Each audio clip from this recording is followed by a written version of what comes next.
Oi pessoal, sejam bem-vindos a mais um vídeo no canal e hoje eu quero compartilhar com vocês as ferramentas que eu uso no meu dia a dia. Isso aqui é uma base de corte, ela já tá velhinha, tadinha, porque ela é minha companheira desde o início, foi a primeira que eu comprei e até hoje eu não comprei outra. Eu gosto muito dela, quero trocar, mas enfim, acho que é apego. E ela é muito boa para a gente cortar os nossos tecidos, medir, cortar, principalmente usando essa ferramenta aqui, ó, que é um cortador circular. E serve para cortar os tecidos. Olha, tem uma laminazinha aqui. Ele vai cortar os tecidos, vai colocar o tecido aqui em cima, ver, né, medir onde você quer cortar e passar o cortador. Só pode usar ele em tecido, gente. Se você passar demais nessa base aqui, ele acaba cegando e amolar não é possível, assim, é complicado você conseguir amolar isso aqui, você vai ter que comprar uma lâmina nova, tá? Junto com a base circular e com o cortador, eu costumo usar essa régua para patchwork. Na verdade, eu uso ela em muitas situações. Mas aqui é sempre legal usar, porque tá vendo? Ela encaixa direitinho os quadradinhos daqui com da base de corte.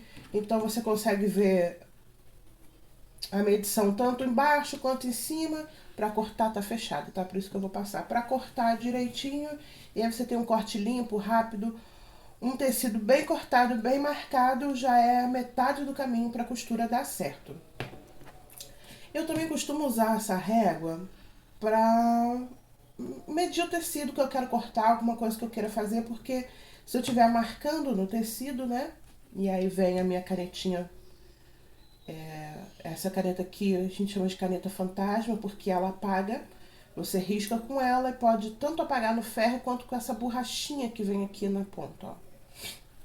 Então, eu consigo marcar aqui com ela e é mais fácil para fazer os cantos. Às vezes é uma coisa grande que não cabe nem na base de corte, eu preciso marcar para cortar. Eu vou usando ela para manter os cantos, para esquadrar direitinho e ficar um tecido bem cortado, bem marcado certinho. Minha canetinha fantasma, como eu já falei, você encontra fácil em loja de aviamentos, essas coisas. Essa é preta, mas eu sei que tem dela de outras cores, porque às vezes é um tecido escuro, no preto, obviamente, não vai funcionar. Tesouras. Óbvio, né? Não tem como trabalhar com tecido, com artesanato, sem ter tesouras. Essa aqui é minha tesoura para tecido. Não use a sua tesoura para tecido em outra coisa que não seja nos seus tecidos, porque senão ela vai ficar cega e vai mastigar e o corte vai ficar horroroso. Então, guarda ela direitinho para que ninguém em casa pegue para usar em outra coisa, em papel, enfim, porque vai cegar. Essa aqui é comum, eu uso para cortar todo o resto, né? Papel, seja lá o que for, outros, assim, manta acrílica, enfim, porque manta acrílica também cega a tesoura de tecido. Uma tesoura pequenininha, porque às vezes é um cortezinho, é um pique que você tem que dar no tecido, alguma coisa bem delicadinha. É sempre bom ter também. Óbvio, uma fita métrica, porque no final das contas, por mais que a gente tenha milhões de coisas para medir, às vezes a gente vai medir uma boneca, um pezinho de uma boneca, e com uma coisa rígida como uma régua não é possível. Então, fita métrica é sempre importante. Outra coisa, eu só uso esses alfinetes aqui, ó. Alfinete para patchwork. Por quê? Porque eles são grandes, eles são mais resistentes, eles são grandes. Então você consegue alfinetar uma peça sem perder o alfinete e alfinetar peças às vezes que tem muitas camadas de tecido e aí você precisa de um alfinete resistente grande para caber em tudo. Então eu compro essas caixinhas com esses alfinetes, sim, eles são mais caros, mas vale a pena porque a durabilidade deles é boa também. Uma agulha de mão, uma agulha maior, essa que eu uso para bordar, às vezes eu uso até para costurar boneca, por exemplo, né? Porque é uma agulha que ela é bem firme. Tem agulhas menores aqui dentro, é importante ter agulhas pequenas, agulhas de vários tamanhos, porque muitas peças a gente tem que terminar a costura na mão. Às vezes fechar uma necessaire, fechar uma bolsinha, o último fechinho tem que ser na mão, não tem jeito. O que mais? Uma tábua de passar pequenininha.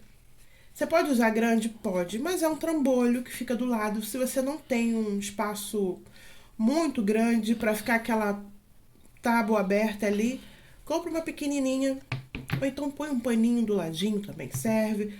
Compra uma pequenininha, porque muitas vezes a gente, antes de costurar, às vezes tá amassadinho, sabe? Passa a sua pecinha, deixa ela passadinha, deixa ela retinha, porque na hora de costurar ajuda. Para quem não tem muita prática com bainha, passa as bainhas, porque elas ficam marcadinhas, tá vendo? E aí facilita na hora de você costurar. E é claro, ferro. Antiguinho também, mas meu companheiro de sempre. Um ferro de preferência que tenha vapor, porque quando você usa a manta R2, que é a manta R1 ou R2, que elas têm cola, o vapor ajuda a cola a colar melhor, tá? Mas também se não tiver, ok, dá pra seguir. E agora o mais importante é a máquina de costura, né? Eu só tenho essa aqui, eu faço tudo o que eu preciso nela, tá? Não tem overlock, então eu uso o zigue-zague para arrematar, né? Enfim, eu só uso essa. É uma máquina que não, né, que foi feita, uma máquina doméstica, então ela foi feita para usar o carretel pequenininho. Então eu fiz uma adaptação com esse instrumento incrível, top, que você encontra em lugares especializados. Mentira, gente, é só o tubinho de uma caneta que eu coloco aqui e consigo colocar a linha ali, o cone, e trabalhar tranquilamente. A gente vai adaptando com o que a gente tem. Então é isso, pessoal. Se vocês tiverem alguma dúvida, quiserem que eu mostre como eu uso cada uma dessas ferramentas, que eu mostre como a máquina funciona, que eu apresente tudo direitinho, deixa aí nos comentários. Esse foi o vídeo de hoje, espero que vocês tenham gostado, espero vocês aqui na próxima. Tchau, tchau.